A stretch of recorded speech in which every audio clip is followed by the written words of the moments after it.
So what's going on, Raider Nation? Welcome back. If this is your first time here, please don't forget to like, subscribe, and hit that bell for notifications for more Raider content right here at the Raider Critique, where we do a pregame and postgame review during the season. And then during the offseason, we cover all the moves. We don't drink the corporate Kool-Aid. We tell the truth with intensity. And well, I want to go ahead and wish everybody a Merry Christmas. Merry Christmas, Happy New Year. It's pretty much been a Merry Christmas for everybody else except for us, Raider Nation, where we fall to the Pittsburgh Steelers in the Immaculate Deception 50th anniversary game, I believe it was. 13-10. And I've got a lot to say about this game, dude. As you guys can see, I'm using StreamYard. And as you can tell by this nasty-ass logo over here, up on this side here, it's the free version. So I'm going to give you all an opportunity to come in here and say what you got to say right after I get done saying what the fuck I got to say. Now, first off, we're going to go into the stats. All right? We're going to go look at this shit. Derek Dallas Carr, 16 completions, 30 attempts, 174 yards at a 5.8-yard average with 1 touchdown and 3 interceptions. He was sacked 3 times for 31 yards. He had a quarterback rating of 20.4 with an overall rating at 42.2. Kenny Pickett, 26 of 39 for 244 yards at a 6.3-yard average. 1 touchdown, 1 interception with a QBR of 60. Wasn't sacked at all. Had a rating of 81.6. Josh Jacobs didn't seem like he could ever get the ball going, and he just really could never get going. He had 15 carries for 44 yards at a 2.9-yard average. By the way, Raider Nation, that's a season low. All right, he didn't score a single touchdown, and 11 yards was his long. Derek Carr, 3 for 14. Brandon Bolden, 1 for 0, which was one of the most terrible runs I've ever seen come out of any running back in the NFL this year and probably the last 5 years. I don't even know why we handed him the ball. All right. Najee Harris, 16 carries for 53 at a 3.3-yard average, 14 being his long. And as you can see, even down both sides, neither team scored a touchdown by running the ball, which is actually kind of peculiar. I figured that we would see a lot of running this game. Darren Waller was our leading receiver, 5 targets, 4 receptions, 58 yards at a 14.5-yard average. He didn't have a single touchdown. Hunter Renfrow, the only touchdown thrown by the Raiders yesterday. Hunter Renfrow, 4 receptions on 7 targets for 42 yards, 14 being his long. He averaged 10.5 yards per reception. Amir Abdullah, 2 for 27 at 13.5 yards per average. He was targeted twice, 17 being his long. Foster Moreau targeted 3 times, had 2 receptions for 19 yards at a 9.5-yard average, 10 being his long as well. Devontae Adams, bro, 9 targets, 2 receptions, 15 yards, 7.5-yard average. 12 was his longest reception of the day.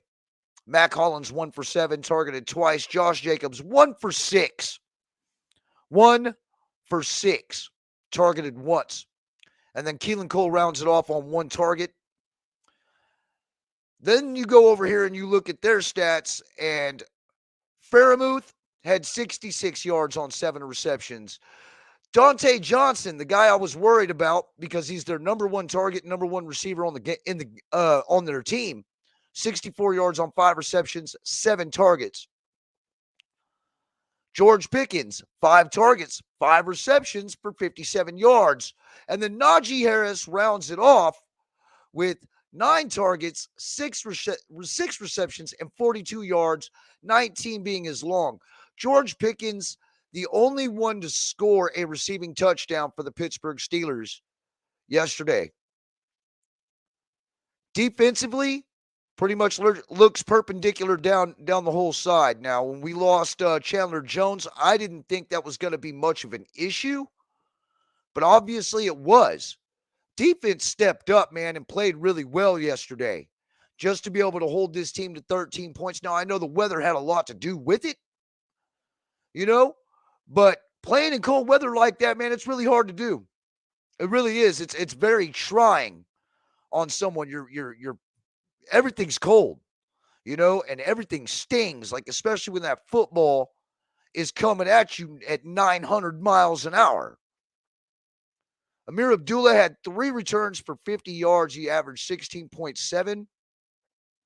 23 was his long, and Hunter Renfrow had 1 punt return, 1 for 13 yards. Daniel Carlson had 1 field goal. A.J. Cole had 5 punts for 208 yards at a 41.6 average, and one of those punts was inside the 20. You go and look at them on the other end, their kick returns, they had 1 for 15. They had a punt return, 1 for 9 on a really terrible-looking punt by A.J. Cole. And then Chris Boswell was 2 for 4 on field goals. He missed 2 field goals, and they still beat us. 50%, 44 being his long, and he had 1 extra point. All right. Presley Harvin, 3 punts for 140 yards at a 46.7 average. One of those was inside the 20, and 55 being the long. So there's your stats, Raider Nation. And again, I would like to focus up here where we start off with an opening drive touchdown, and then we can't seem to score a single touchdown afterward. Emphasis on third quarter and fourth quarter with the big-ass goose eggs right here. And I know if you guys have been paying attention over here to the right, you've been seeing all the highlights of this debacle of what we saw yesterday. Just miscues. Offense definitely not on the same page. Okay? It's really hard to even talk about this, dude. God damn, it's hard to talk about this. It's supposed to be Christmas. I'm supposed to be happy. And I was happy going in there and doing the Christmas thing and kind of stepping away from this because I was going to do this damn broadcast last night. I was hoping I was going to be able to calm down before I came in here. But what we saw out of this team all year long, the up and down roller coaster ride of this football team has been completely unbearable. 2022 has been a very odd year. We've taken some good wins, and as a team, we've suffered some great losses, and we've suffered some great losses by a lot of different aspects of this team on why they don't do what they're supposed to do. I mean, there's times where we watch this team play and there'll be a poetry in motion. But then there's other times where we watch this team play, man, and they look like the Bad News Bears. They look like the Keystone Capers. They look like pretty much, hell, they look like SpongeBob and Patrick, bro. Out there just laughing, giggling, having a good time, but they are slowly learning how to unplay the game of football. Defense, we couldn't have asked for no better than what we got out of them yesterday. Where was the offense? Devontae Adams is supposed to be one of the game changers, and this dude makes 2 receptions, but it's also not his fault when you have Derek Dallas Carr overthrowing the motherfucker every time he targets him. Josh Jacobs did not get off on the right foot. They isolated the run. They did exactly what we needed to do, which overall, defensively, we did what we needed to do isolating Najee Harris, but it wasn't enough because Kenny Pickett threw the ball all over the yard on us. I saw Nate Hobbs get used like yesterday's toilet paper time and time and time again. I saw this team this defense step up when we needed to, just to have our offense fall flat on their face, headed by the clown Derek Carr. And I've been a firm believer in Derek Carr for many years. I've been sitting there going to bat for this guy. I feel like the fucking clown forever backing this dude up. One of those interceptions, the one that went off of Moreau's hands, yeah, that wasn't his fault. But those other two was definitely his fault. The dude looks like he's about to crumble every time he runs back in the pocket. And as soon as there's a little pressure back there, this motherfucker folds like an accordion.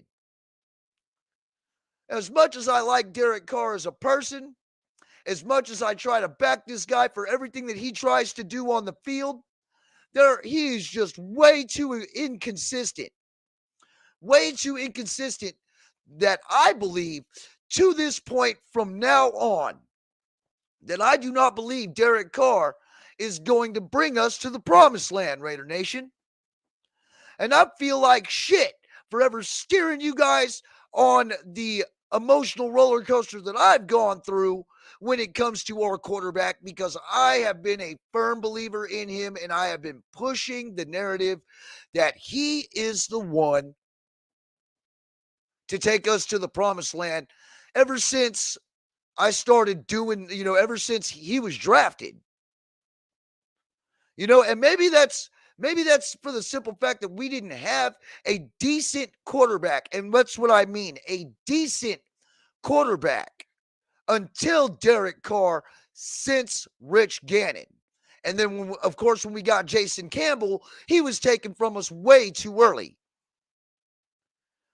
So, I'm sorry, Raider Nation. I'm sorry for ever trying to ask every single one of you to put faith in a man like Derek Dallas Carr, who is completely inconsistent and will not learn from his mistakes. When it comes to this football team and our relationship with this football team, it's like dealing with a drug addict. They tell you that they're going to take care of their problems. They tell you that they're going to start doing right, only to wind up falling right back on their face, going right back to using and disappointing every single person who actually believed in them.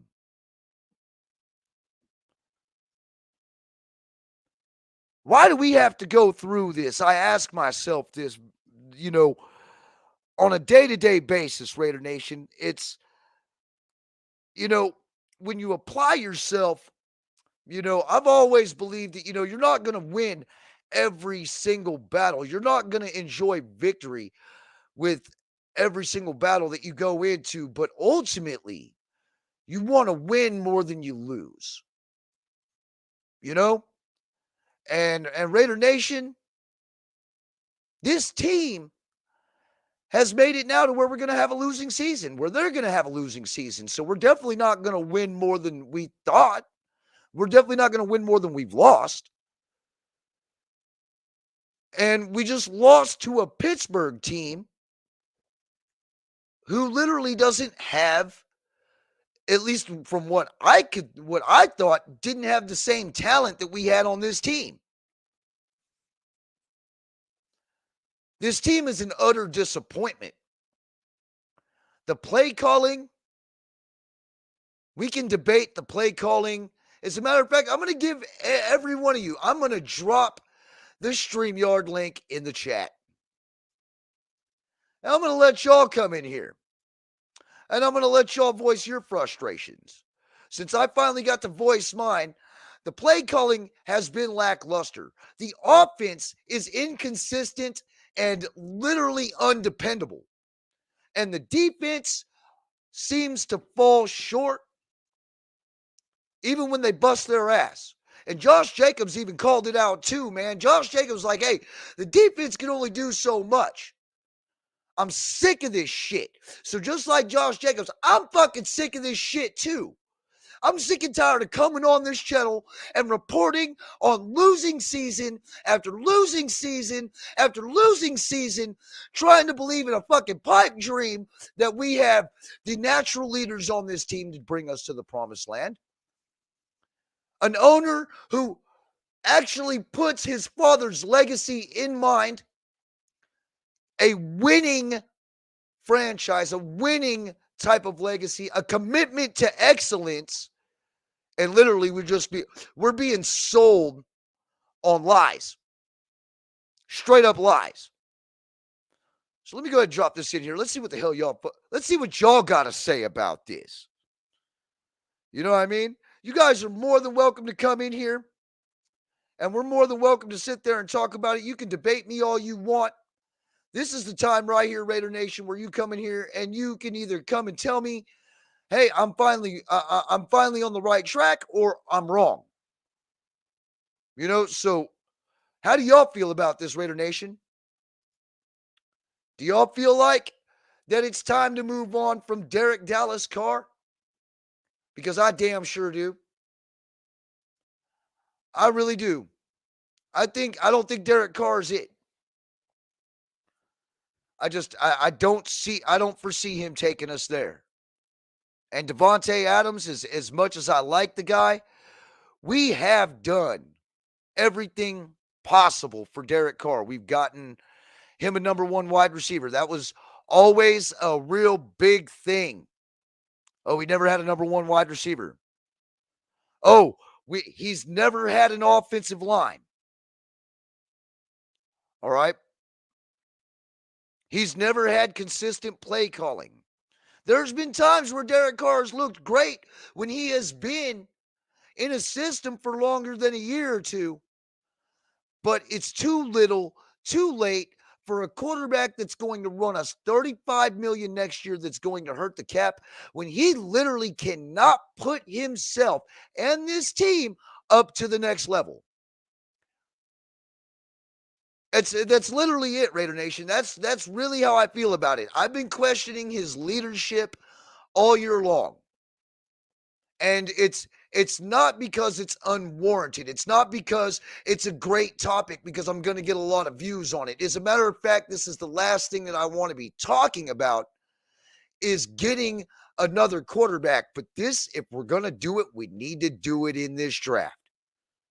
Our season is over.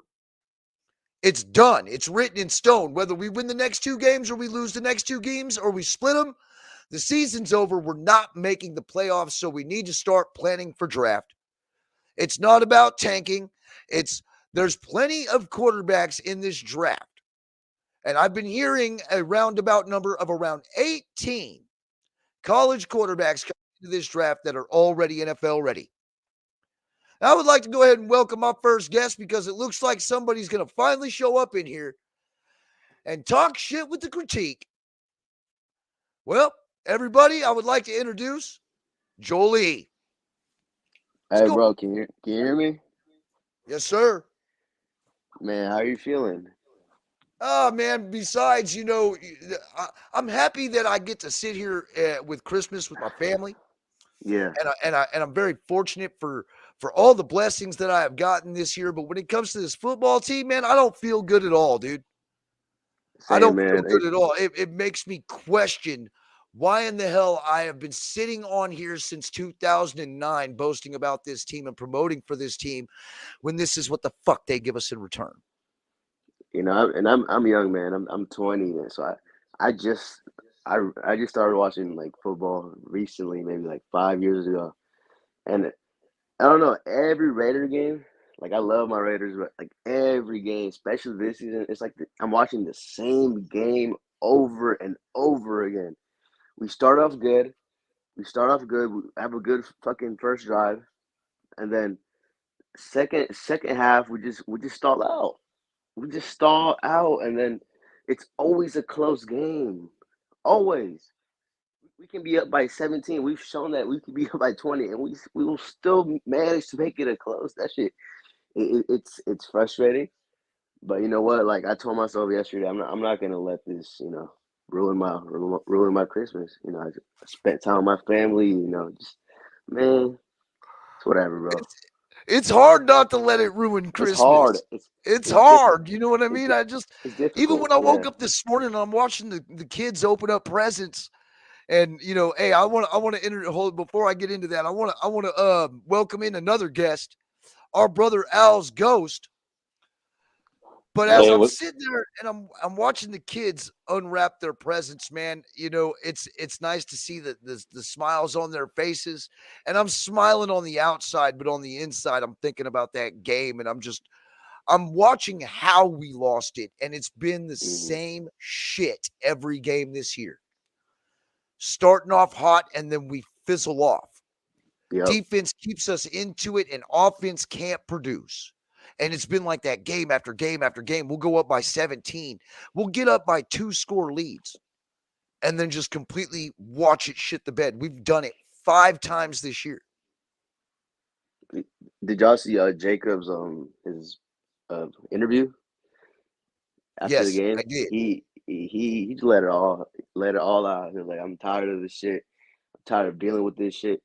You know, if he doesn't want to come back next year and he gets the bag, I don't blame him. I don't. I don't. We don't deserve him. We don't fucking deserve him. We don't deserve a lot of players. We don't deserve Adams. We don't deserve people busting their fucking ass off for like, for me, like Derek Carr fucked up yesterday. He fucked up. And I went to war with people over Derek Carr. I would defend that motherfucker every fucking year in year out. I love DC, but I'm over it, bro. I'm over it.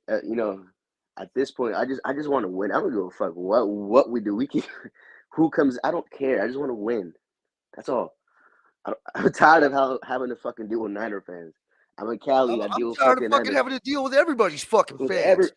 I'm bro. These Everybody's motherfuckers talk always so ragging much on our shit. quarterback.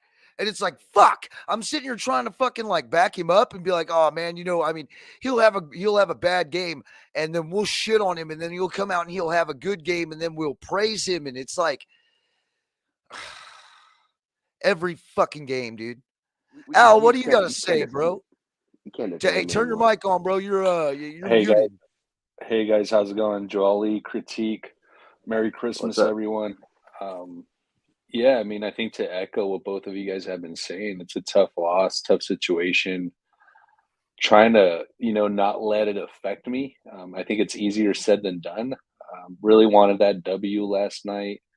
And, same old story. We're ahead for most of the game, and then we shit the bed towards the end. We let these teams hang around way too long. And when you don't strike that knockout blow, it's going to come back and bite you in the ass. And that's happened to us time and time again this season. Um, I critique knows this. I'm a Derek Carr supporter. Last night's game was just, beyond subpar. He was underthrowing, overthrowing. His play obviously didn't give us a chance to win. And, I'll be the first one to say that. But at the same time, I gotta look at some other situations on the team as well. Nate Hobbs to me is just not an outside corner, guys. He's a nickel guy.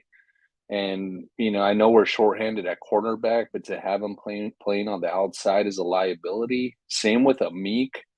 I know that he's, a ball hawk. He's always around the football. He gets turnovers, or he could cause turnovers, but his height is an issue, and quarterbacks are always going to target him day in and day out.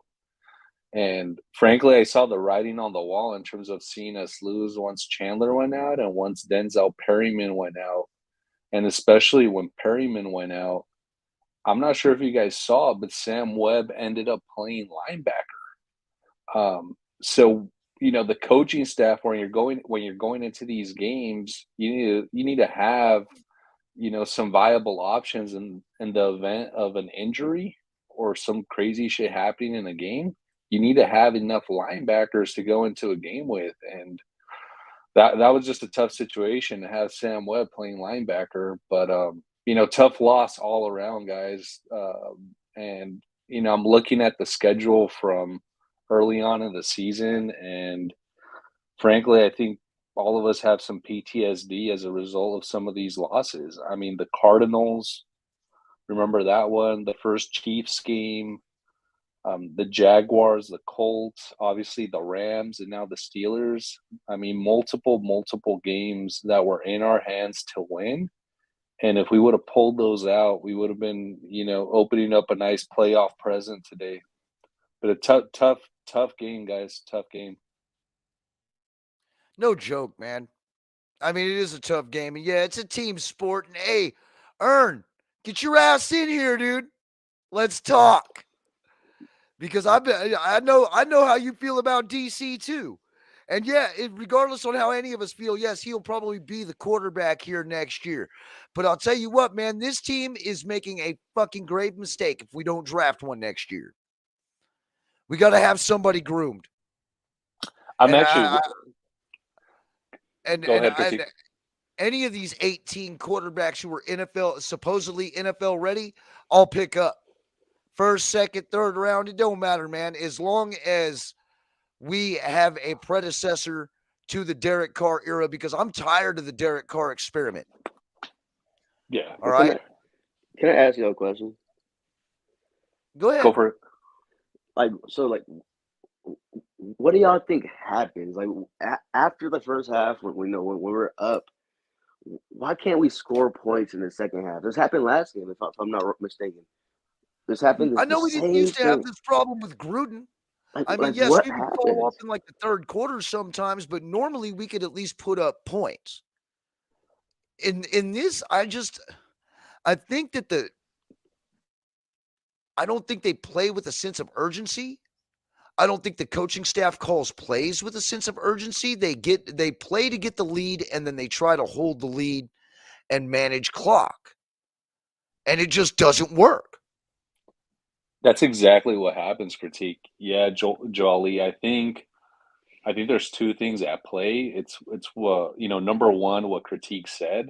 Our coaching staff gets really safe with their play calling, and they get very, very predictable. But then number two, which I think is more damning on the coaching staff, at halftime, these opponents are adjusting on us, and we're not adjusting. And I think that's a fault on the coaching staff.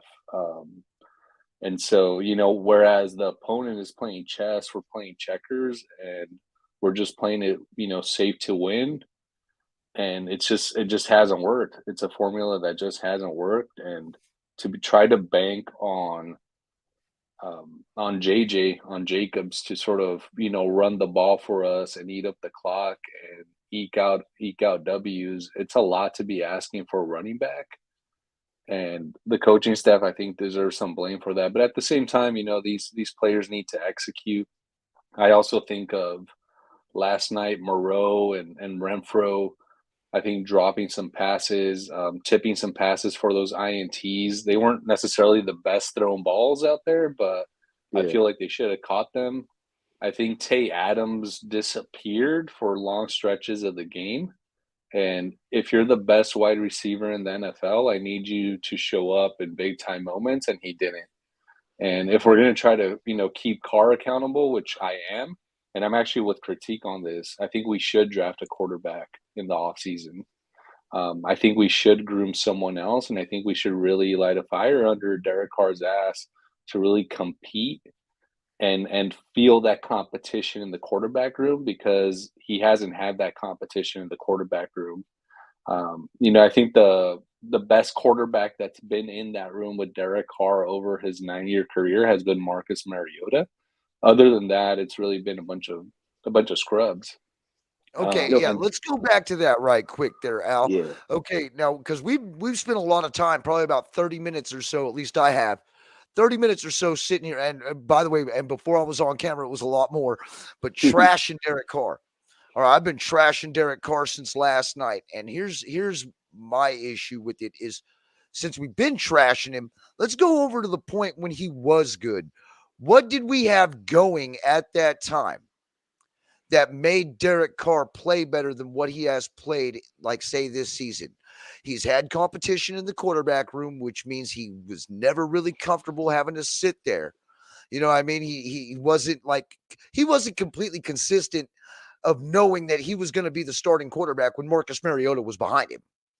You know what I mean? But when you had guys like, say, Connor Cook and Matt McGloin or Matt Flynn, these guys didn't really push him to be, an elite quarterback, to push him to an elite playing style level, right? And then on top of that, he also did better when he had dudes like Andre Holmes And who was that other cat? Johnny Lee Seth Hicks. Roberts. Seth Roberts too. Seth Roberts. You know what I mean? Yeah, Seth Roberts. Dudes like that. He's had really statistically and also visually better looking games. You know what I mean? Now, hey, I want to cut myself off because I got a couple guys in here backstage that we definitely all want to hear from. My brother, West Side Earn, baby, is in What's here. up, And then, y'all? of course, one of my very first subs, one of my very first Twitter followers in Jack Kenna. What up, Jack? Brothers, Salute, Yo. family. Merry Christmas, everyone. Merry Merry Salute, Christmas. guys. Christmas, Merry everybody. Christmas. Now, y'all been hearing me bitch and complain. What do y'all got to say?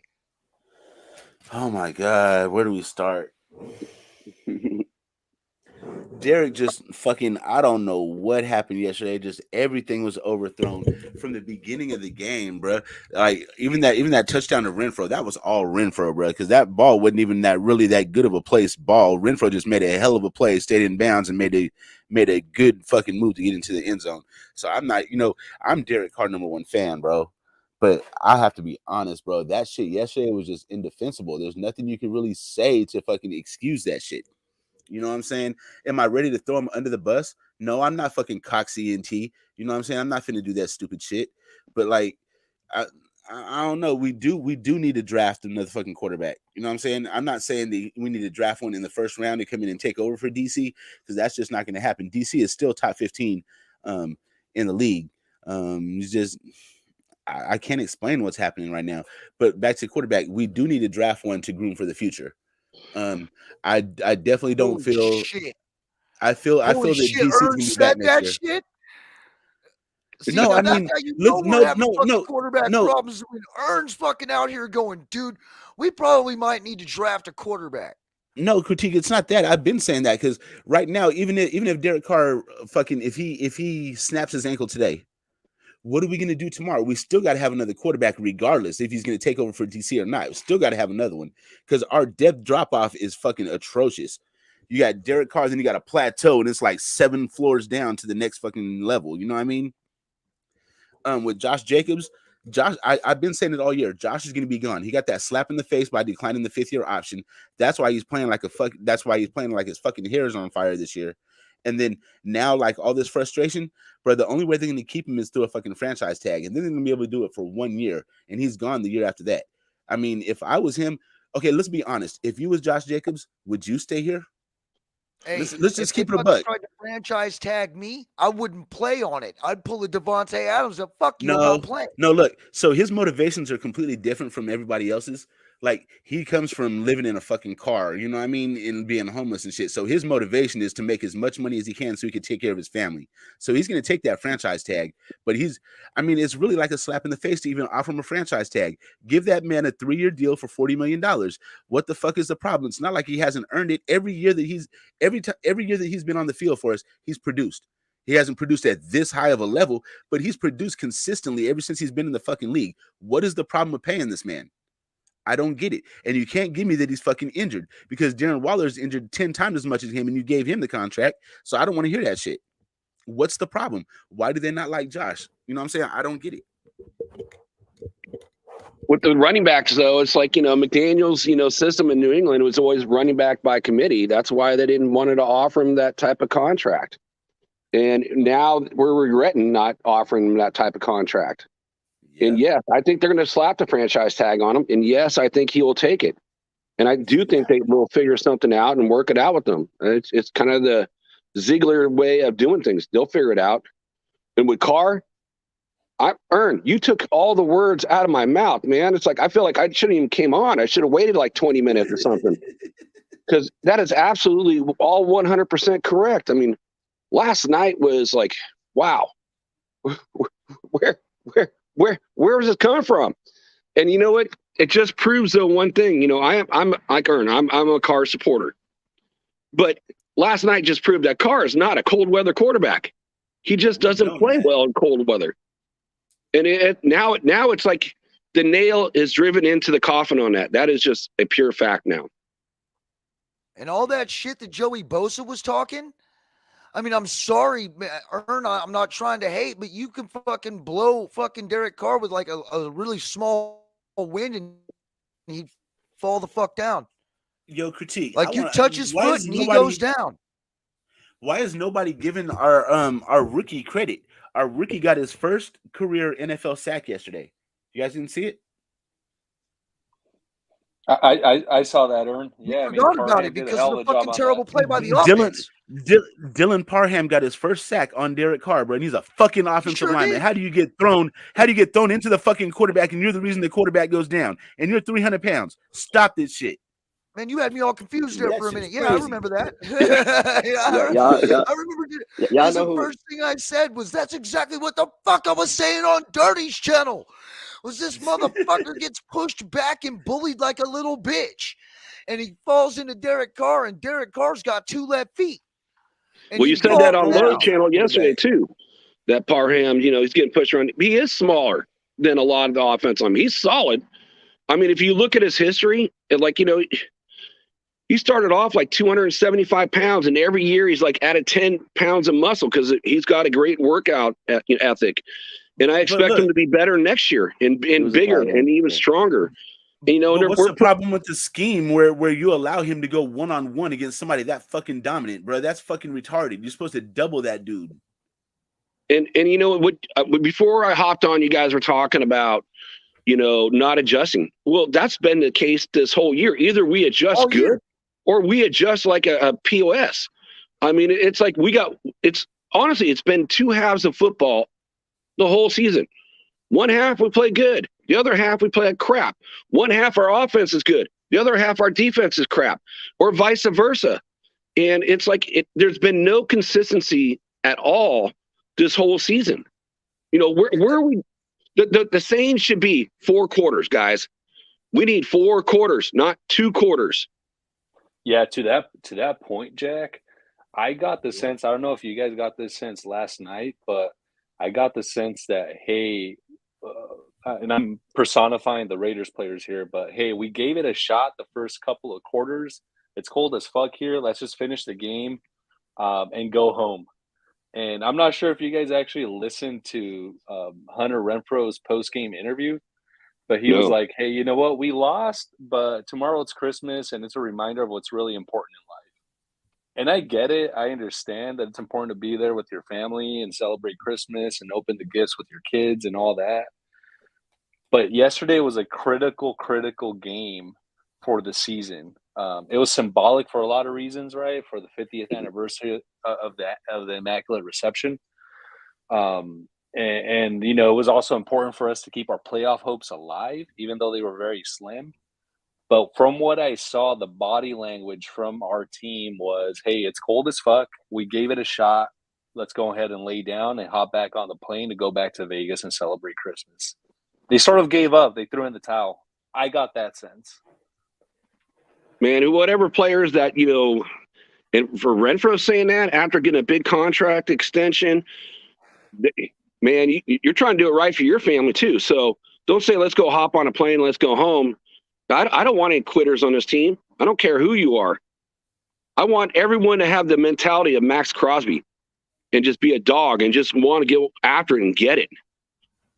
Yeah, bro. If you're going to give up, dude, then we can be like the Cardinals or the Lions or any other team. To be an NFL player or any kind of professional athlete, you got to have a short memory. You know what I'm saying? Throw a quarterback. I mean, for a quarterback, you got to throw an interception and forget about that shit and move on to the next. I mean, so putting that in what Hunter Renfro is saying is like, yeah, we lost the game, but shit, it's on to tomorrow for Christmas in preparation for the next game. You know what I mean? Put that shit behind us. We don't even want to relive that shit right now. Because maybe they was just so dejected they don't even want to fuck it. We'll deal with that when it comes film time. That boy fussed him around. And Darren Waller seemed to be the only receivers to show up. I mean, you saw when we were looking at the stats, guys. Devontae Adams was targeted 9 fucking times. He made 2 catches, but I think 5 of those passes were either overthrown or underthrown. Terrible to Adams. Overthrows yesterday were fucking atrocious, bro. That is not my quarterback. What I seen yesterday is not my quarterback. Exactly. Like that, he has been so inconsistent this year. There has been times where he has thrown dimes, and then there's been other times where it looks like the fucking white Jamarcus Russell out there. This motherfucker can't hit the broadside of a barn. And it's like, Jesus fucking Christ, you're throwing it to the other team. You know what I mean? It's just, let's think about it this like this. season right here, for real. And it's just like every season I've been doing besides 2016 and when we made the playoffs last year. Dude, I don't even want to fucking play any football games. I don't want to play Tecmo. I don't want to play 2K. I'm disgusted with fucking football because our team, can't fucking play up to their potential. And it fucking kills me. So now I'm going to be doing other shit. I'm going to be trying to take my mind off of this fucking bullshit because I don't even want to remember what this year was like. And I've got receipts from every video I've done this year of what this season was like. And it's been inconsistent play from the quarterback, inconsistent play calling, inconsistent play from the secondary, shifting for the offensive line, 5 different guys in and out of this lineup, dudes getting hurt, Darren Waller and Hunter Renfrow and Derek Carr getting contract extensions, not playing up to their potential.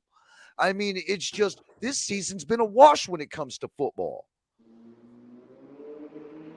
You know what I think happened yesterday with the overthrows and shit? It just dawned on me right now. Since it was so fucking cold, that probably slows everybody down just that fraction of a second. And our offense is a rhythm offense. We're like, Derek, he dropped back, counter, in his head, he has a ticker. About 2.5 seconds, you're throwing that ball out to Devontae to a spot. So when he's throwing that motherfucker, and then Devontae doesn't necessarily get there, so it's overthrown. It maybe could because it's so fucking cold that everybody's like, just that fraction of a second behind. And our offense is a rhythm-based offense. I don't know. That makes a little bit of sense to me. That's the only explanation I can come up with for why everything was so out of sync yesterday. That's a good desire, guys. I mean, think about it. It's like what if we take the Derek Carr last year and put him on this team this year? I mean, it's a game changer. I mean, I just don't see this team under McDaniels, having that same passion and desire, and wanting to be competitive and win. And like, I know they work hard and they do what they're supposed to do, but I don't see that extra like I did last year. Last year was a special season after so many years of mediocrity, of being bad, but stepping up against adversity, against Gruden, and the coaches getting fired and our team going through this. I don't see that same passion on this team as I did last year. Yeah. I agree. Yeah, no, totally, Jack. Yeah, this team isn't as together. There's a lack of cohesiveness with the players. They're not playing with the same fire and passion. So totally agree on that. I was actually going to double down on Ern's point. I think that's a great point, Ern, in terms of the cold slowing down some of these receivers and backs. I also think that this is going to sound like a total excuse for Carr, but I'll be the first to say, let me preface with what I'm going to say with saying that I think Carr played super shitty last night, and I've been sort of like the Carr defender in the chats.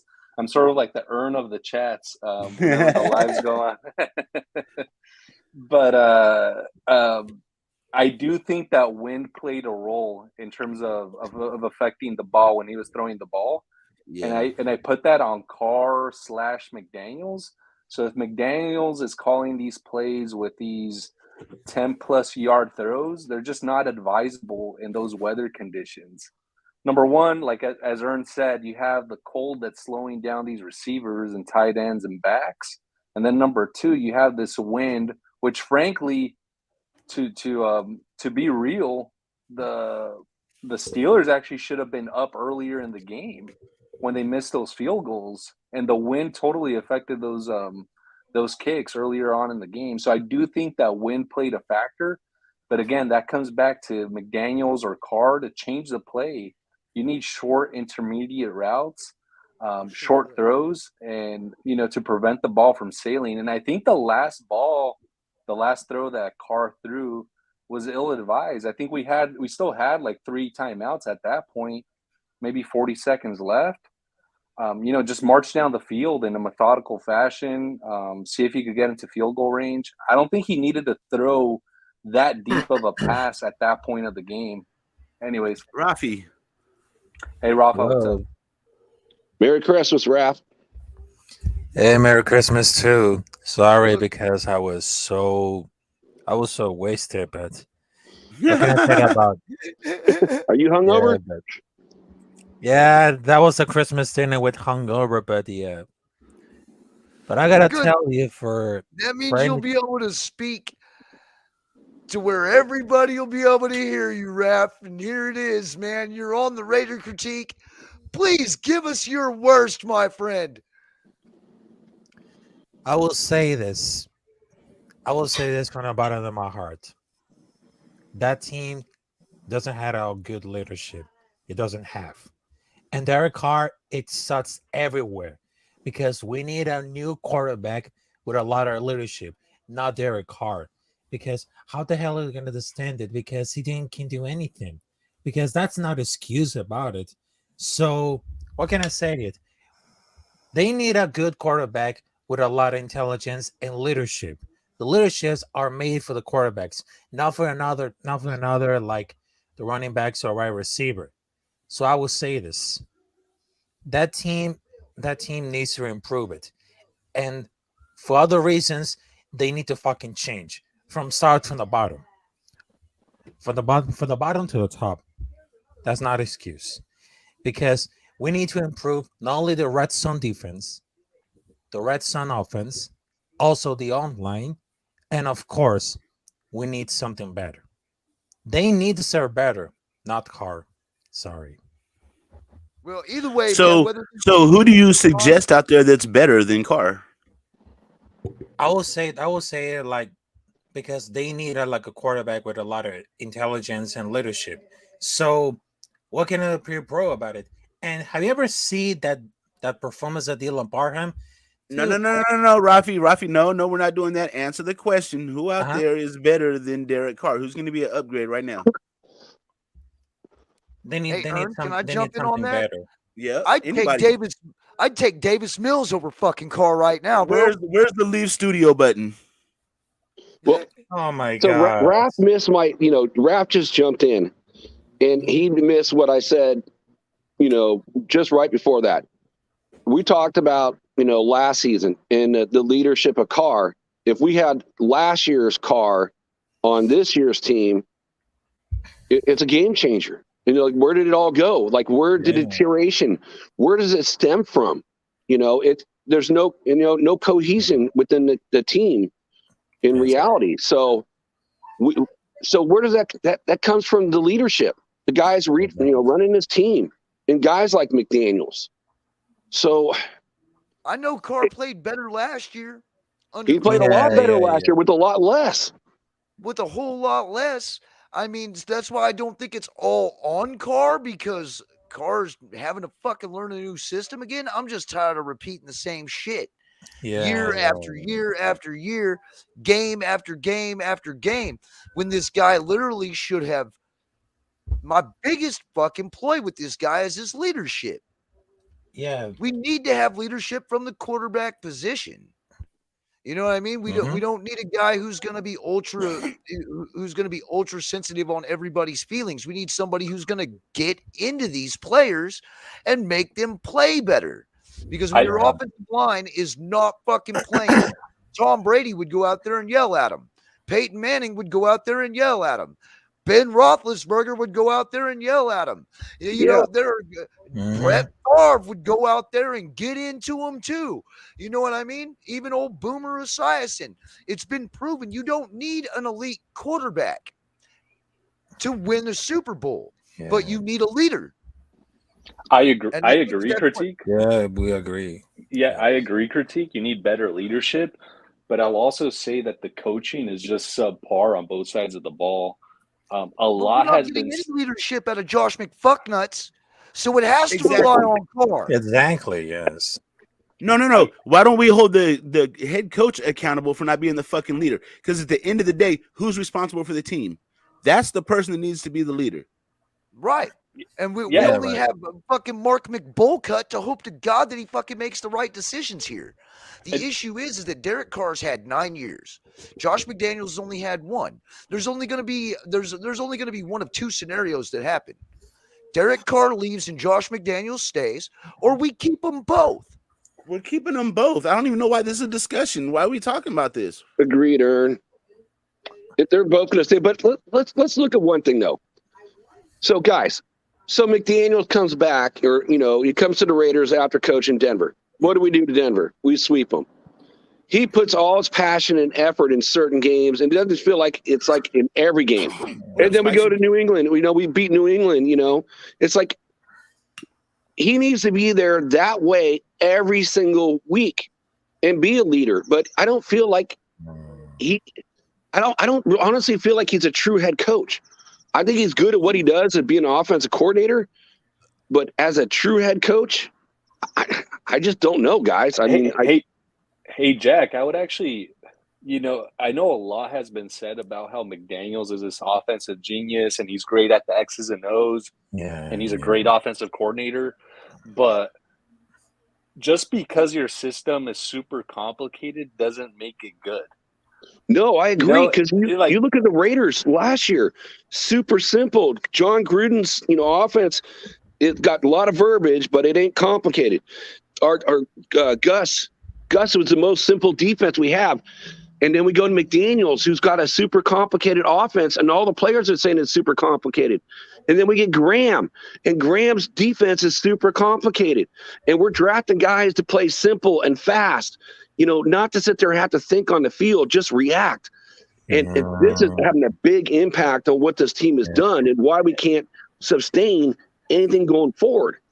And with Graham, Jack, I mean, at the end of the Rams game, why are you playing press man at the end of the Rams when when you have Baker Mayfield, who literally just hopped on the plane, has been on the team less than 48 hours, he has to march down the field 98 yards. They don't have any timeouts.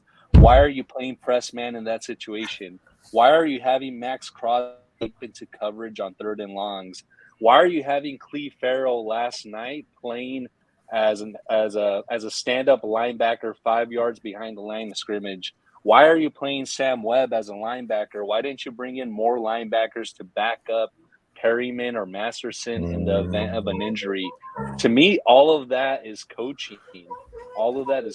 And I'll be the first to also throw bullets at Derek, but we got to look at the totality of the team and the totality of the organization from top to bottom.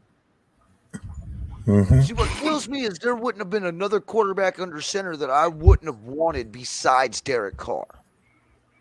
And this year I don't feel that way. And all the changes we've made, it's hard to pinpoint what the fuck the problem is. I've been bitching about coaching all season long. Yeah, because they're coaching, they're not good. They're not good. No, and I think that Josh McDaniels' ego comes into play, and Derek Carr's a humble guy. I still think, and I said it before, that Derek Carr and Josh McDaniels is kind of like oil and water. You know what I mean? It's just, you're going to have, 2 guys who just aren't going to get along together, but they're forced to work with one another. It's not a good fit. It's not a good fit. It's not even a good fit. John Gruden was a good fit. You know what I'm saying? Because John Gruden was also more of a father-style figure to Derek Carr. Josh is like a fucking brother. Like, he wants to kick it. He was just like a stepdad. Like a cousin. I would say more like a cousin. You know what I mean? Just somebody who's real cool to kick it with, but he's going to get you in a lot of bad situations because he likes to have a good time, but he doesn't always make the best decisions. That's like having critique as your cousin and shit. Yeah, exactly. It's like having me as your cousin. Like, let's go over here and do some shit. And the Probably problem not the is, best decision ever. You know what I mean? And the problem is, let me ask you guys a question. Let's rewind. So, when John left and McDaniels took over, and when you heard that news, what was your guys' first thought? And then I got a follow-up question on that too. Yo, you guys already know what I was thinking, because as soon as the fucking rumors are coming out that the Raiders are talking to Josh McDaniels, I was like, hell the fuck no. And if you guys go back and look, as soon as we hired them motherfuckers, I made a video like, these motherfuckers done hired motherfucking Bart from motherfucking How High and Dolph Ziggler is the motherfucking replacements, bro. I've never been on board with this shit. However, Ziggler has won me over a little bit. I like what he's doing. But Josh McDaniels, bro, I'm not with the shit, bro. Sometimes he has his moments where he looks good. But like as an overall picture of what we've seen so far, I'm not buying what I'm seeing, bro. I don't want that car. That's a From the four-cylinder. I'm looking for a V8. Yeah. from the beginning, I was actually I was like Ern. I was not a McDaniels believer. I looked at his track record. I thought we should have kept Bisaccia. If it ain't broke, don't fix it. I mean, he rallied the troops last season to get us into the playoffs after several years of not making the playoffs. So I thought, hey, you know what? Let's stick with Bisaccia. But even Ziegler, I'm not really that much of a believer. I think I'm still not sold on him. I think, some of his moves are questionable. I think he prematurely extended Waller, prematurely may have extended true. Renfro. Yep. All that too, bro. Parham, question marks around that guy. He's looked, up and down, but he's a rookie, so I mean the verdict's not completely out on him yet. So I'm not completely sold on Ziegler. And this other thing, quick point, and I'll let others speak. I find it actually pretty problematic that you have two college buddies who are GM and head coach because they're too close to each other. You need guys that are going to check each other, who are going to disagree and try to make the best decision for the team. And I feel like when you have two guys who are that close, I don't know if they have the balls to actually like check each other, or ideally the GM hires the head coach and fires him if something happens, and I don't think Ziegler would ever do that. These guys literally played ball at John Carroll University together, and I don't like that. It's very rare that you hire two of them like that as a package deal. Jack, about the question about my first reaction of Josh McDaniels, I was like, no, that's not a good fit. I was like, hell no. I mean, it's not a good fit because how the hell are they gonna do it about that team right here? Because he doesn't have enough balls to carry on this team. I mean, I'll He's go all saying Jack ego, was bro. right. He's all ego and no production. Exactly. And for me, Josh McDaniels, he needs to go back to the McDonald's to flip on burgers, not to leadership the team.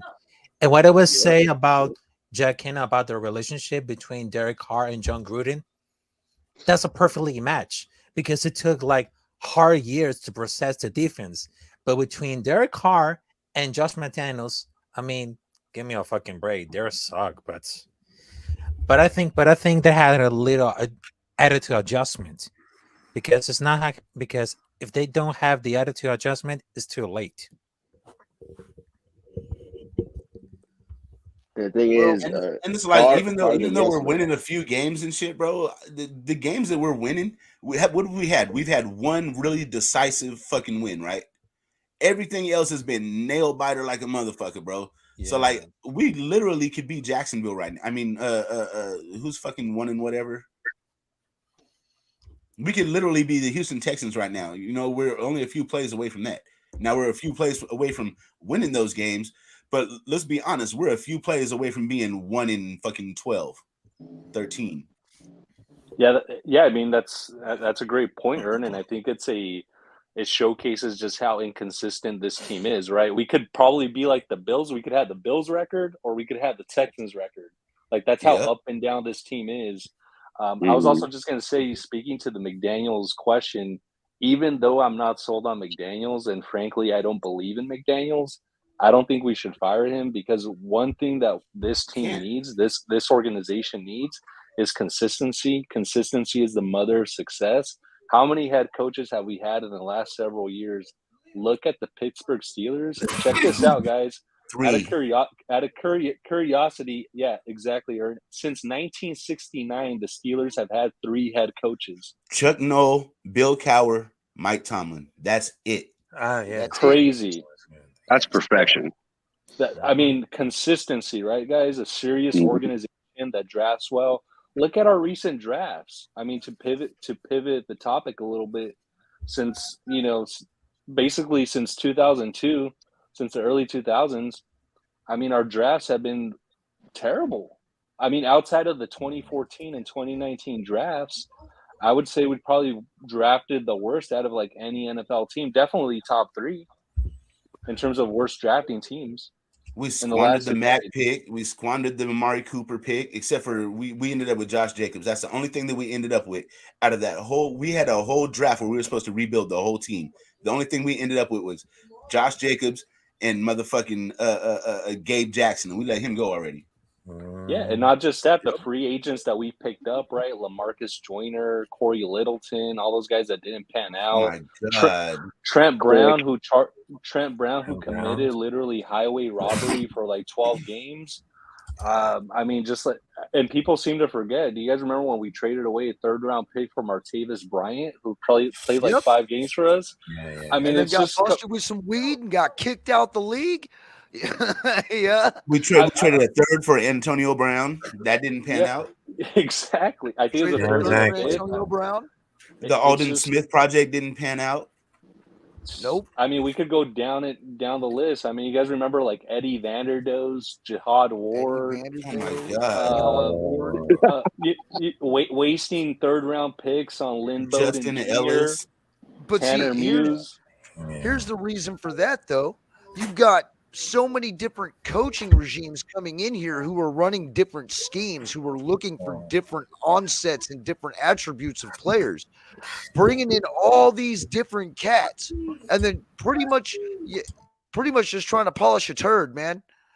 I mean, in all actuality, we were just like stopgapping with some of these draft picks. We've only hit on a few.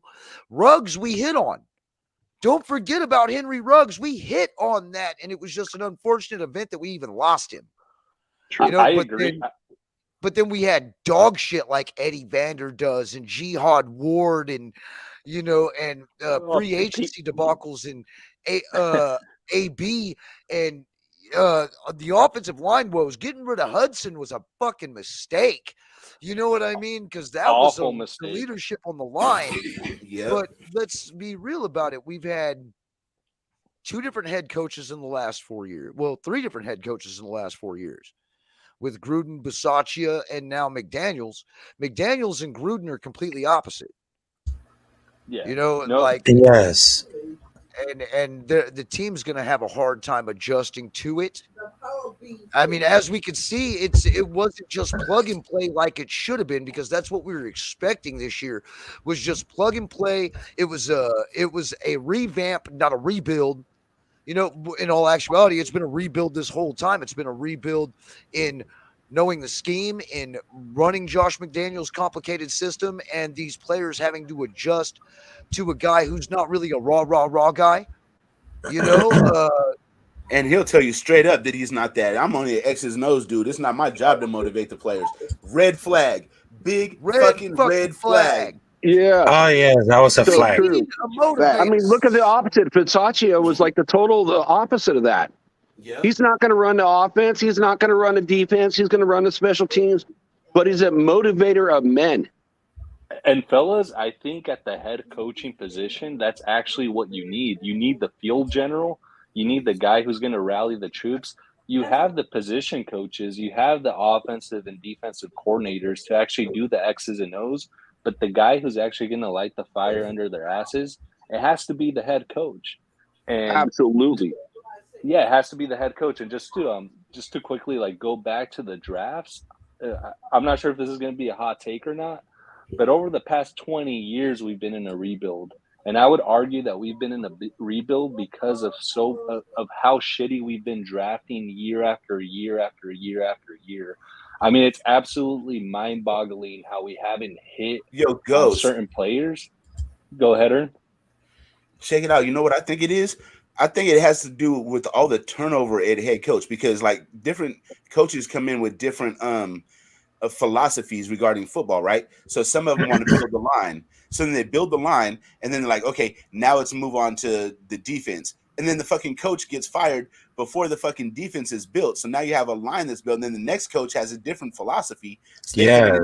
and tear down the offensive line and start building somewhere else. And it's like we can never have a solid core because that core is always getting split up and fractured because of these different philosophies, because the turnover at the top with the head coaches. Yeah, no, I think that's a good point, Ern. Mm-hmm. But then I also got to think there has to be some like general consensus on what qualifies as a first round pick and a second round pick, and we just blow those guys. I mean, we just blow those picks. I mean, remember these names like PJ Hall, Obi Melifonwu, Oh my fucking God. Garyon Conley. I mean, Shalik Calhoun, who was a third round pick. But I mean, just those are all first, second, and third round picks, I mean, guys, that you just named. yeah, completely missed on. and what I'm You know what I mean?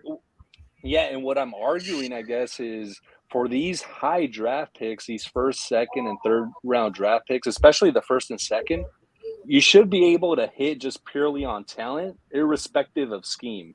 Because I think what you're saying, Ern, is we have so much turnover at the top, especially with head coaches. So they're trying to find these players who fit their scheme. And I get that. But for the super high picks, the high draft picks, you should be able to hit on talent. And Yeah, we just don't. And it's just baffling. I agree. Like I agree with 20 that. years, we don't. yeah, I hit on agree. I talent. agree with that. And the reason why we don't is because we got a new coach in here every other fucking year. We got a new coaching regime in here every year who are looking for different style players than what the last regime was bringing in. It's just like what they were talking, what we've all been talking about since the middle of the season. Josh McDaniels is going to want to bring his guys in to fit his scheme, to fit his narrative of how he wants his team to be on the field. And I mean, I think that's probably what's going to probably initially end up happening. Yeah. You know what sucks about the whole shit? Here's the simple thing, guys. Like let's go back 1 year. Let's go to Ingold. Who would you rather have, Ingold or the fullback we have now? I mean, come on, it's like a no-brainer. I'm taking Ingold. Ingold every day of the week.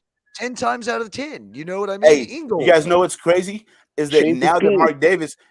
Mark Davis wants to commit to somebody, it's like he's doing the right thing by committing with the wrong person. This is not the motherfucker that you commit to, bro. He's flawed. He doesn't have the main thing that you need to head coach a team. It's fucking leadership. It's like we're going to the fucking host roll to find a wife. We're looking for the right thing with the wrong person. You know what I'm saying? Well, I asked you guys about, the offensive side, and now let's go defensive side. I'd rather have Gus over Graham. I mean, we just look at our free safety. He looked all pro as a rookie, and now he looks lost out there half the time. He's lost. I mean, I agree and our with defense, you, Jack, our defense has been not break, but this defense breaks. It breaks. We don't give up 20-point leads. Who's done that? Like what, 2 times? Two times in a year? What, 3 times? Come on. It's like Graham said that he needed 4 good defensive backs and not counting the slot before the season started. What do we got? We have 1, and now he's hurt. It's Rock. I completely agree with you, Jack, and especially on the defensive side, which is reactive, right? You have to react to what the offense is doing. You have to play fast. You can't be spending a half second or even an extra second on the field thinking about your alignment, thinking about if you're supposed to drop or rush or do whatever. It's reactive. So the faster that you could play, the simpler that the scheme is better. And, hey, cover 1, cover 3, cover 2, give me, 3 coverages throughout the game, draft fast, have a strong defensive line, because pressure up front is going to hide the weaknesses in the secondary.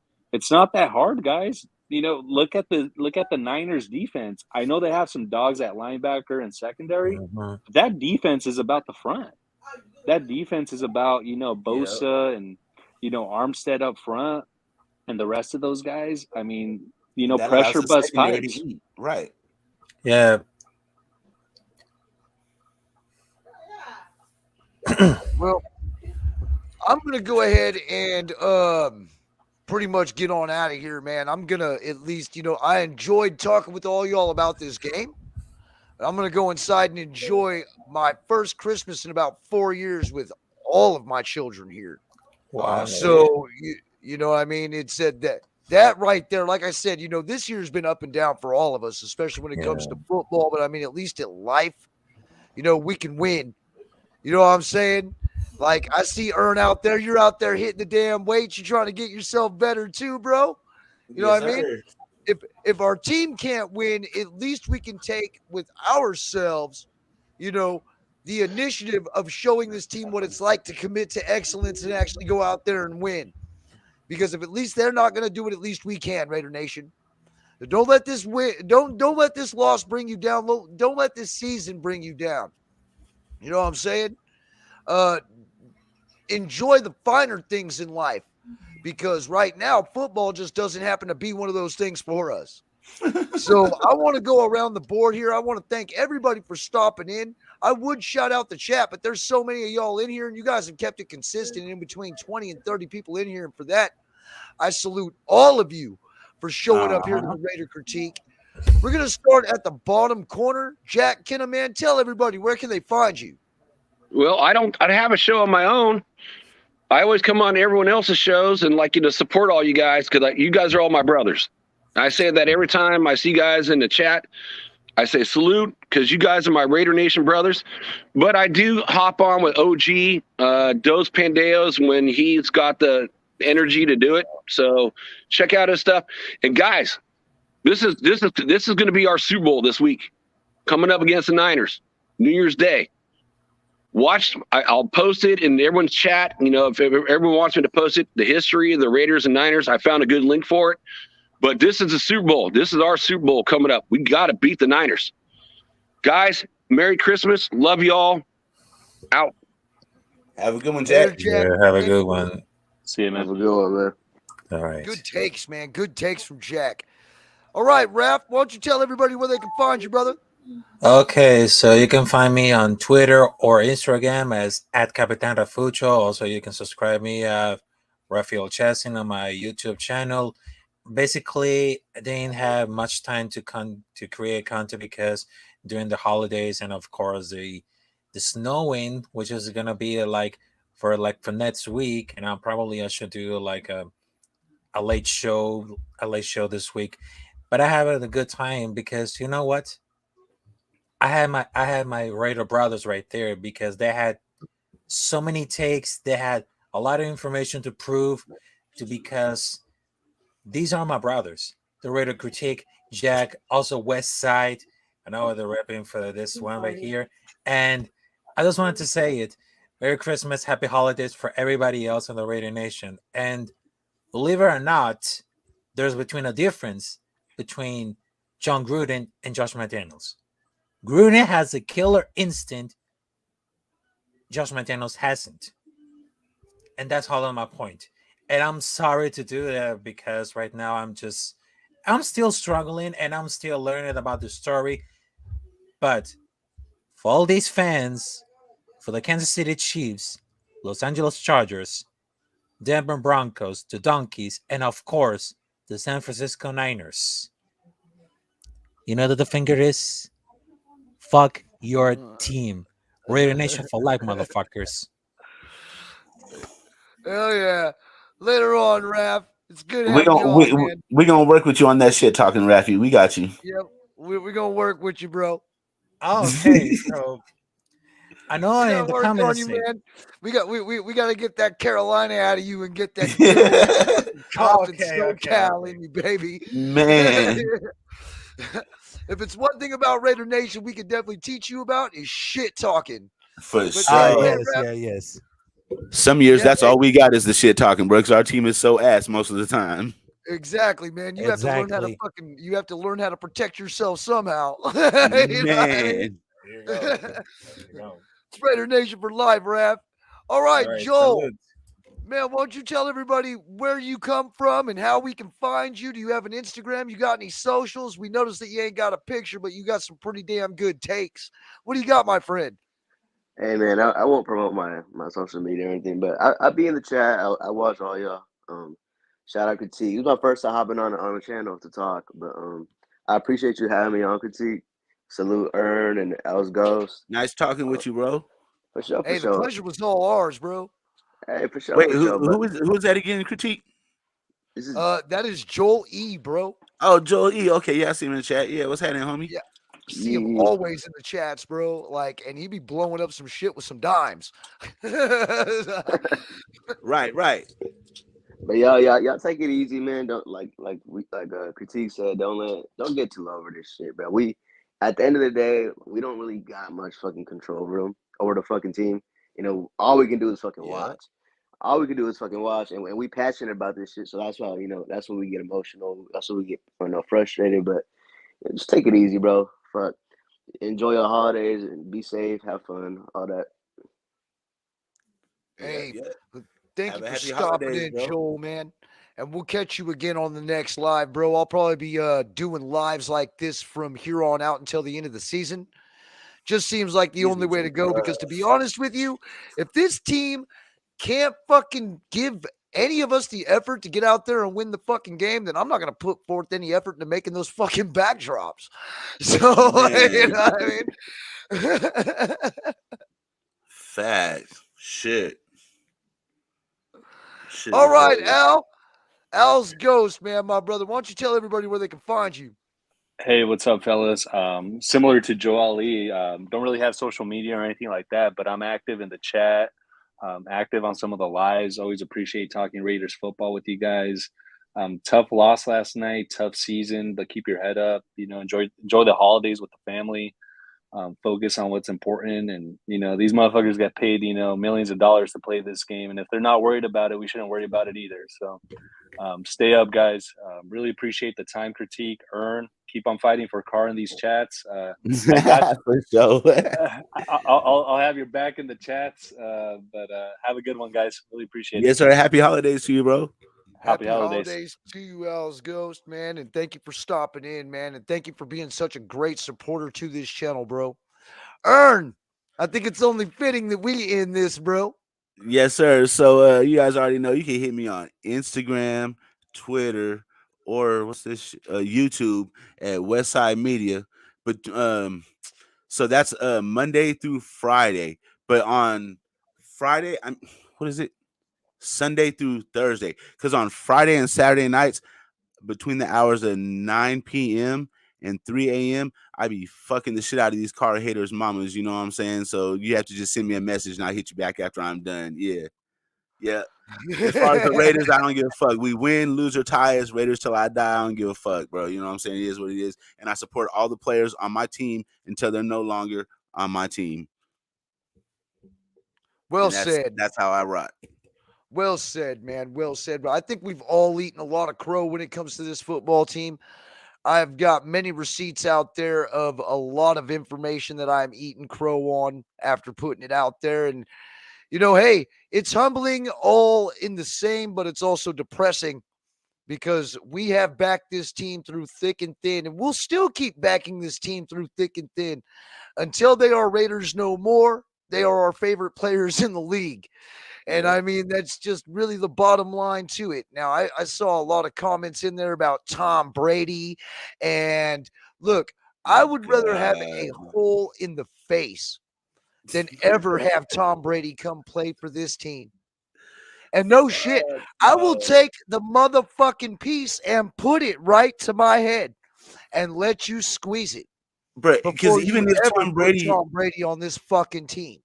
Even if Tom Brady wins a fucking championship with us, we're going to be the laughing stock of the league. Oh, you guys had to get Tom Brady, the greatest quarterback. It's going to be an asterisk, and it's going to be more shit for ridicule. Bro, we don't want that. Right now. He couldn't do shit for Tampa this year. He didn't do shit for Tampa last year. He wouldn't do shit for the Raiders this year, and he's definitely not going to do shit for the Raiders next year. I mean, it's just bottom line. Father Time is caught up with that motherfucker. He's done. You know what I mean? If anything, we draft one of these young studs out of the draft and we groom him under Derek Carr because that's going to be our only viable option, Raider Nation. As much as we don't like Derek Carr's decision making, and we do believe that Derek Carr is not the future of this organization, we don't believe that he's going to win us a championship. We still have to have somebody with that Raider mentality to groom the next quarterback, the next predecessor of this team. Yeah. And Derek Carr is it, y'all. I mean, that's what it is. We didn't want Josh McDaniels as our head coach, but we have him. That's our head coach. Some of us don't want Derek Carr as our quarterback, but that is our quarterback through thick and thin, and we need to stick with him even when he makes mistakes. Because hey, we all make mistakes, man. It's whether we learn from those mistakes. You know what I'm saying? But I mean, I feel that too, though, Ern, man. I mean, I hate to get right back into it, but 35 million is going to be a fucking lot for a quarterback who is inconsistent. You're not lying there. But look, let's be honest. Let's be honest. This is the first time we've seen Derek Carr be this fucking inconsistent. Since This is his the rookie first time. year. This And is even this his is rookie year, he this is wasn't an this bad. this is an aberration of his pattern. You know what I mean? We have to give it another year. I mean, whether we like it or not, you know what I mean? He's going to be here next year. Now, if he doesn't, if he continues to digress, or continues this decline next year, then that's something we have to revisit objectively. But as of right now, I don't even see what the point of talking about him getting rid of him is and how much he's making next year, because nothing's going to change. You know what I'm saying? He's going to be here next year and he's going to get that 35 million. It just kind of is what it is. Well, I believe that a restructure will be in order, man.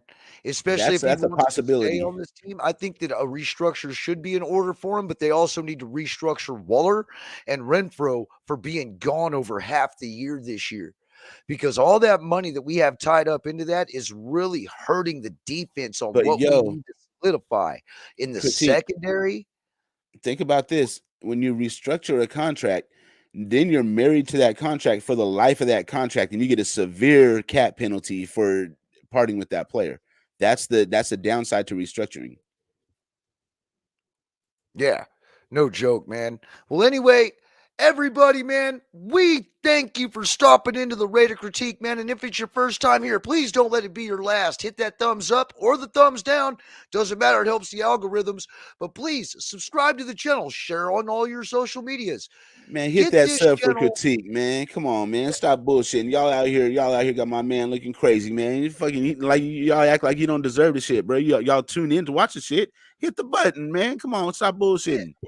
Hit the button, bro. I've been here since 09 and I've been doing nothing but bleeding silver and black since 1991, and I'm not going to change anytime soon. As a matter of fact, I'm going to ride this ship until it hits the damn bottom of the ocean, because that's what we do, baby. I'm not going You know what I'm nowhere. saying?